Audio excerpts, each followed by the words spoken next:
La historia no es justa. Hay coches que fueron pioneros en su momento, innovadores, influyentes, que marcaron una tendencia y un camino que siguieron otros, y de los que nadie se acuerda. ¿Nadie? Sí. En Garaje Hermético sí nos acordamos de esos coches casi olvidados que merecen su pedacito de gloria.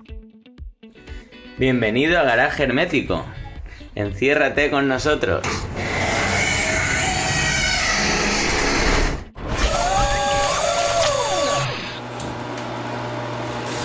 Si eres de los que crees que el Forte fue el primer modelo construido, el primer coche construido en cadena, o que el DS fue el primer coche donde la aerodinámica fue protagonista, o que el Prius es el primer híbrido, o que la tracción delantera, el primer coche que la utilizó fue el Traction, o por ejemplo que el primer deportivo de tracción total fue el Audi A4, no te recomiendo que veas este vídeo. Es que necesitas ver este vídeo, porque hay muchos coches que han robado el protagonismo a otros que son de los que vamos a hablar. Siempre hago una advertencia porque cuando nos referimos, hablando de la historia del automóvil, el primer coche que hizo tal cosa, la primera persona que hizo tal cosa, no siempre es fácil y no siempre está perfectamente documentado o todos los historiadores están de acuerdo. Así que por eso me centro en modelos o en marcas, en coches de producción o que han tenido un cierto éxito en competición o que están documentados, que son personajes conocidos e importantes. Y muchas veces también digo, me curo en salud y digo uno de los primeros o uno de los más importantes. Con ese espíritu es con lo que he hecho esta lista. Va a ser una lista en la que estoy convencido que habrá coches que conoceréis, pero estoy seguro que vais a encontrar algún coche para vosotros desconocido. Y vamos ya con esta lista de coches que cumplen estos tres requisitos. Son innovadores, son influyentes, son pioneros y muchos de ellos desconocidos. Los modernos híbridos. Lohner Porsche Semper Vivus, del año 1900. Cuando oigo ahora hablar que la tecnología híbrida es lo último, es una última tecnología, pues la verdad es que me da la risa, porque hace más de 120 años que Porsche, Ferdinand Porsche, con solo 24 años, diseñó un modelo híbrido que además fue todo un éxito. Porque de este coche se construyeron 300 unidades entre los años 1900 y 1906, lo cual en esa época os aseguro que era un auténtico éxito. Eso hace que este coche se considere el primer híbrido que se comercializó con éxito, ¿no? Técnicamente lo que hizo Porsche es algo muy sencillo, fue meter un motor térmico que movía una dinamo, entonces una dinamo, no un alternador, que alimentaba el motor eléctrico. Bueno, es exactamente lo que hace el Nissan Note E-Power, que está arrasando en Japón. Bueno, ya sabéis que muchas veces se considera el primer híbrido comercializado el Prius. Bueno, lo cierto es que el Prius, que siempre recuerdo que en Japón se comercializó en 1997 y en el resto, en Estados Unidos y en Europa, 3 años después, en el 2000, realmente es el primer coche híbrido, digamos, no de serie, sino de grandes series. Luego ya vinieron los híbridos enchufables y, bueno, la era híbrida que estamos viviendo ahora. Primer modelo construido en cadena. Oldsmobile Corvette Dash de 1901. Todo el mundo piensa, bueno, todo el mundo no, mucha gente piensa que el primer coche construido en cadena, con fabricación en serie o en cadena, fue el Forte. Bueno, el Forte fue el primer coche popular, el primer coche de masas, gracias a que tenía un precio muy ajustado, gracias a que se fabricaba con este sistema. Pero el mérito de ser el primer coche construido en cadena no es del Forte, es de este coche que os acabo de decir, el Corvette Dash. Pero hasta ese momento, esto es muy importante porque la gente cuando habla de construcción en cadena o una construcción más artesanal, que es como se hacía en esa época los coches, había un equipo de mecánicos que cada uno, ese grupo, empezaba de cero prácticamente un coche y lo acababa. Pues se piensa que simplemente pone una cadena y que cada uno va poniendo su pieza. No, es mucho más que eso. Porque en el tema de los coches pasa como, por ejemplo, pasó en el tema de las armas con la marca de fusiles Whitney, de fusiles y armas de fuego en general. Para poder hacer una fabricación en cadena se necesita que las piezas tengan una calidad perfecta y un estándar perfecto. El progreso de los fusiles fue que se podían intercambiar las piezas. Antes que el Whitney, pues pasaba como con los coches, se fabricaba un fusil y se ponía a punto, pues trabajando, limando, ajustando de unidad en unidad. Con los coches eran igual. Cuando se pasó a la fabricación en cadena, todas las piezas, la calidad tenía que ser máxima, porque allí pasaba un coche, pum, le metía una pieza, un tornillo, un asiento, tenía que encajar. Entonces, la fabricación en cadena no solo es el mérito del sistema de fabricación, sino que todas las piezas que se van a montar necesitan un estándar de calidad estupendo, perfecto. Y como os decía, el primer coche que utilizó este sistema no fue el Forte, sino el Oldsmobile Corvette Dash. Llega la aerodinámica. Rampler Tropfenwagen de 1921. Me hace mucha gracia porque he oído y he leído muchas veces, este es el primer coche de producción donde se tuvo en cuenta la aerodinámica o se trabajó mucho la aerodinámica. Pero es que esta frase la he leído y la he oído referida a muchos coches, desde luego al Citroën DS, pero también al Chrysler Airflow o a otro olvidado, que es el Tatra 77, un coche precioso y que le he pedido a Rodrigo que os ponga una foto porque es un coche por el que tengo debilidad. Pero no, el primer coche que realmente se diseñó y se fabricó teniendo en cuenta la aerodinámica fue este coche.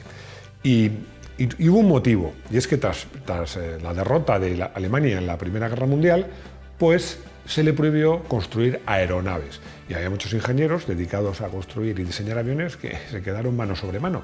Y este señor, que se llamaba Edmund Rampler, decidió pasarse a los coches, pasarse a las 4 ruedas, y diseñó este coche de nombre impronunciable, el Tropfenwagen. Solo os voy a dar un dato, estamos en 1921. El CX de este coche era de 0,28.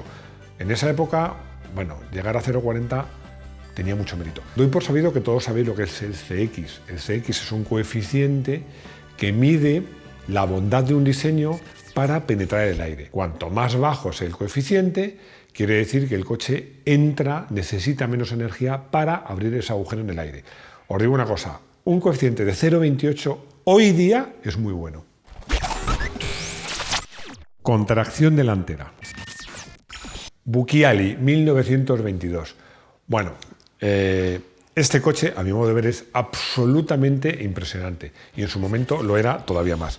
En concreto el modelo TAV6, que se presentó en el Salón de París de 1922 y que tenía muchas innovaciones. Una de ellas era la tracción delantera, pero es que además contaba con un chasis semismonocasco, caja automática, suspensiones con muelles helicoidales en vez de ballesta, una cosa que no he puesto en el guión, unas llantas muy especiales.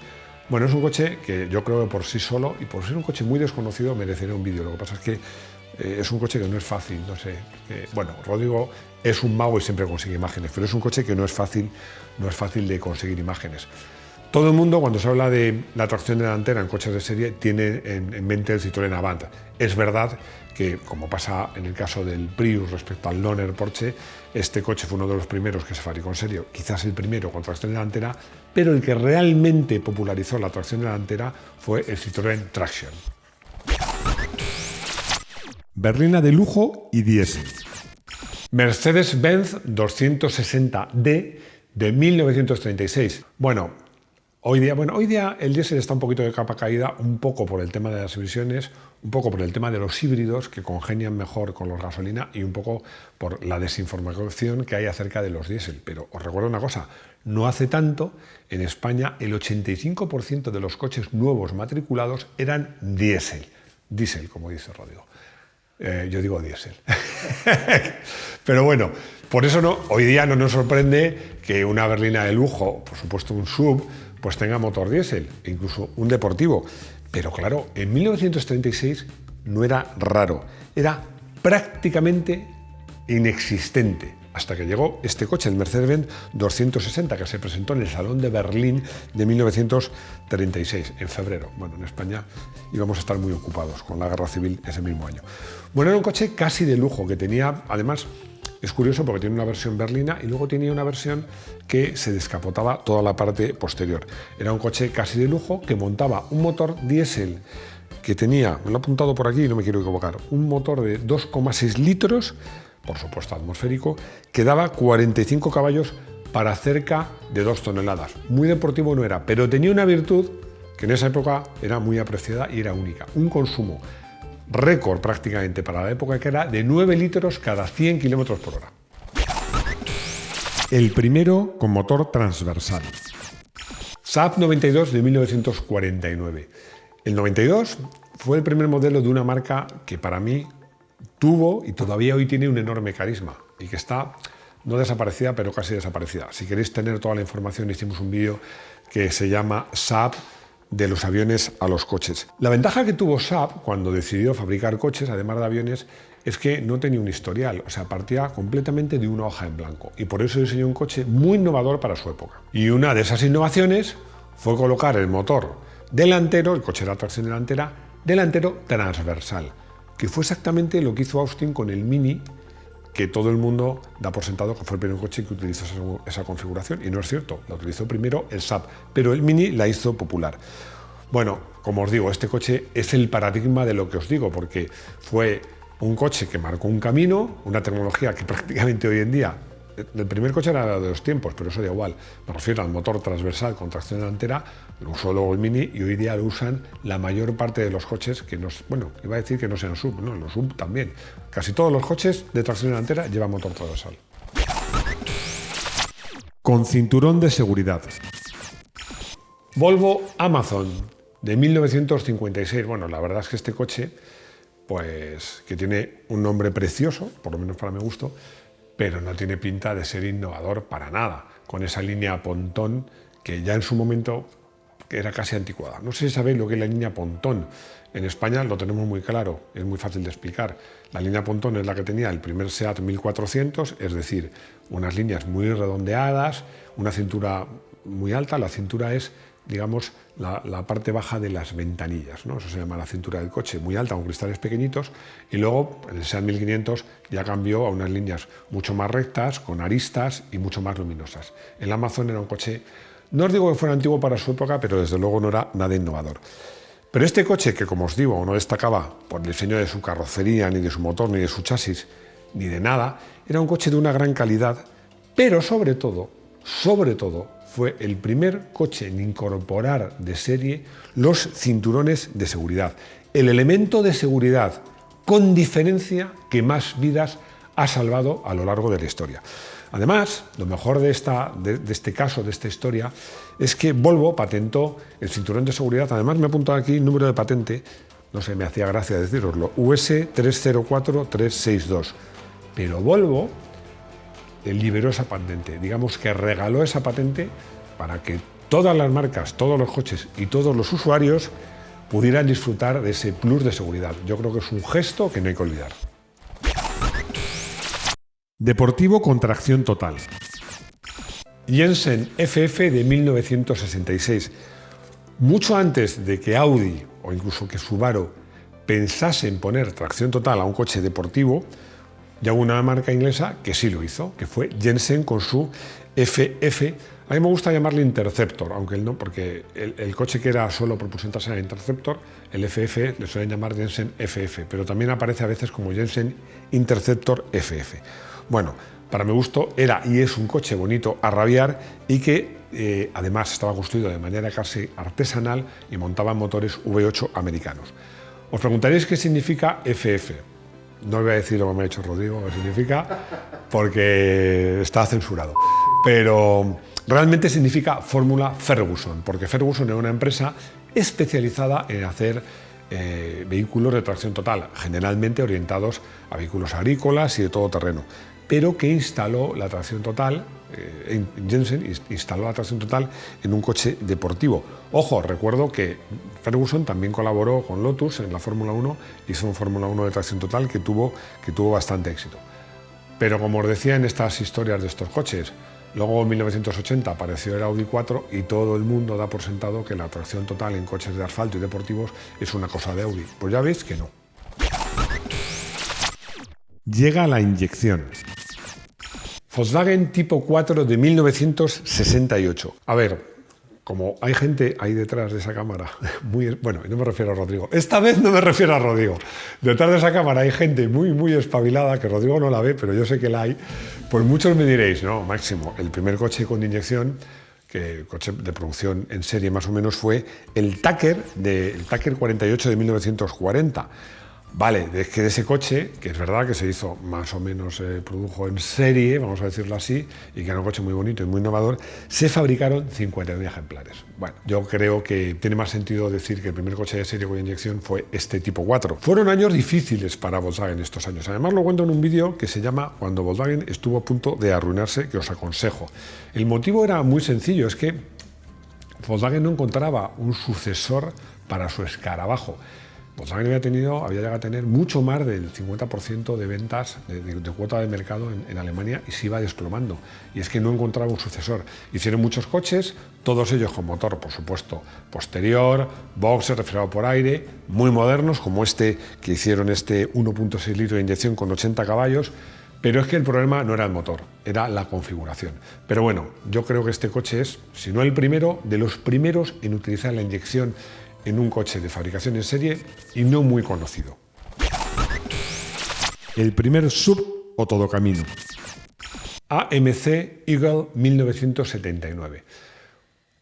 En esta época, en estos años, pues American Motors Corporation, o sea, AMC, era el tercero en discordia, pero a gran distancia de los grandes gigantes que eran General Motors y Ford. Bueno, todo esto hablo, por supuesto, en los Estados Unidos de Norteamérica. Esta marca a mí me gusta porque tenía dos ventajas respecto a los grandes y pesados monstruos, que era que tenían más imaginación y que además tenían una marca como Jeep, una marca muy innovadora y que dominaban muy bien todos los temas relacionados con la tracción total y el todoterreno. Y a alguien se le ocurrió una brillante idea.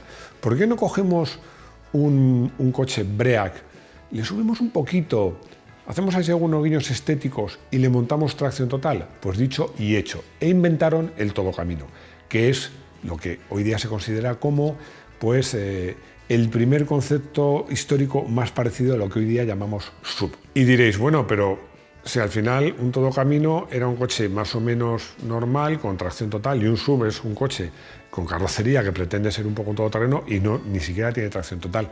¿Cómo se pasa eso? Bueno, es cierto que aunque el todocamino como concepto era muy diferente, es el antecesor, porque del todocamino se pasa al lo que se llamó en su momento TT Lights, que eran todoterrenos con menos habilidades todoterreno y mejores habilidades de asfalto. Pero que a la gente le gustaba por su estética, porque les daba sensación de seguridad y no les interesaba tracción total. Y de ahí el siguiente paso fue decir, ni TT Light, ni todocamino, ni nada. Inventamos los SUV, que tienen una carrocería, digamos, inspirada en los todoterrenos, más grande, más voluminosa, más alta, y ni siquiera le ponemos tracción total. Yo creo que el AMC Eagle, con justicia, podemos considerarle el inventor, el iniciador de este tipo de coches. ¿Conocíais estos coches y estas historias? Seguro que no todos y no todas. Este vídeo lo he hecho, por supuesto, para haceros pasar un buen rato, para entreteneros, pero también un poco para, desde Garaje Hermético, hacer justicia a estos coches que para mí tienen mucho mérito, que fueron coches, como he dicho, pioneros, innovadores, que marcaron un camino y que ahora son casi desconocidos. Espero que os haya gustado. Os quiero recordar que hemos abierto un área premium de pago al precio más reducido que nos permite YouTube, 0,99 € al mes. Nos gustaría que nos apoyaseis para seguir produciendo vídeos con más calidad y a cambio os ofrecemos algunos vídeos extras, un poquito más íntimos y personales. Os van a encantar. Por supuesto no es obligatorio suscribiros. Seguiremos con nuestros 3 vídeos semanales, pero vuestras aportaciones son muy valiosas para el equipo de Garaje Hermético. Y llegamos a nuestra sección de coche del día, donde también vamos a dedicarla a hacer, ya que hablamos de hacer justicia, a hacer justicia a otro coche y a otra marca. Porque voy a elegir como coche del día, que a veces me critica Rodrigo, que os cuento todo el rollo y no digo el coche del día hasta el final. Voy a empezar diciendo que el coche del día, el Subaru Justy, la primera generación, la que va del 84 más o menos al 95, que tenía motorizaciones, era un coche modesto, creo que el motor más potente era un 1.2 de 45 caballos, pero que tenía tracción total. Este coche me llamó mucho la atención porque no lo conocía. Bueno, en esa época en España, estoy hablando pues de primero de los 80, este coche, bueno, estoy hablando el que he elegido es del 84, porque ese coche sí lo pude probar, pero el Subaru Justy, otras generaciones son anteriores. Leí una prueba y el probador comentaba que el coche va muy bien, bueno, lo típico de una prueba de un coche modesto, pero comentaba que había tenido oportunidad de ir con ese coche bajo la lluvia y que luego pues, había animado a ir sobre la nieve y que le había sorprendido la estabilidad y la seguridad que se sentía con ese coche con tracción total. en el asfalto, no en caminos de tierra. Yo creo que fue la primera vez que pensé, bueno, ¿y esto por qué no se usa en coches deportivos? Bueno, todo esto debió pasar antes del 80, ¿vale? Porque ya sabéis que el Audi A4 es del 80, pero el Subaru Justy que he elegido es del 84, pero como os digo, hay generaciones anteriores a ese año que ya tenían tracción total. Llegamos a nuestra sección, me estoy riendo por cosas de Rodrigo, que es que habla y yo le piso y no puede ser. A nuestra sección de consultorio, que le decía que hace mucho que no bromeamos sobre paritorio, al paritorio, sí, porque hoy va de paridas. Hoy el consultorio va también de coches innovadores en su momento. Abraham me pregunta que si sé cuál ha sido el primer coche en usar sistema de Start-Stop. Yo he estado por ahí investigando porque me sonaba que había probado un Fiat Regata, que fue el primer coche que yo probé que tenía este sistema. Y he visto que se considera el primer coche. Si sabéis de otro antes, os reto. Estoy hablando de la versión del Fiat Regata que se llamaba City de 1983. Yo creo que es el primer coche de serie, le digo siempre, que utilizó el sistema Start-Stop. Y Manuel me hace también una de estas preguntas de ¿cuál ha sido el primer coche? Que son bastante complicadas. Él me pregunta el primer coche en utilizar cambio de 6 velocidades. Os vuelvo a decir lo mismo. No vamos a hablar de coches minoritarios, artesanales o de competición. También está evolucionando y, curiosamente, pues he llegado a la conclusión de que también Fiat fue la que puso a la venta el primer coche vendido en serie con 6 velocidades, que era el Fiat Punto del año 1993. Que de este coche también me acuerdo porque lo que sí me acuerdo perfectamente es que llevaba el cartel de 6V, que había quien decía, ¿y tiene 6 válvulas? No, era 6 velocidades. Y hemos llegado al final. Qué pena, ¿no? Porque molaba este vídeo. Bueno, bromas aparte, espero que os haya gustado, que os haya interesado. Sé que os gustan las rarezas, sé que os gustan los coches desconocidos. Este vídeo hemos querido hacer un poquito de justicia. Espero vuestros comentarios. Si me he equivocado, para eso están los comentarios. Bueno, todo eso de suscribíos, que estamos muy cerquita de los 500.000 y ya sabéis que la vamos a liar parda cuando lleguemos a los 500.000, bueno, un poquito después. Y nada más, recordaros como siempre que los vídeos remotos en Moto1 Pro, que los podcasts de los lunes no los perdáis y que tenemos una web que estamos metiendo muchas cosas que pueden interesar. Y sobre todo que espero veros de nuevo en nuestro garaje hermético. Hasta pronto.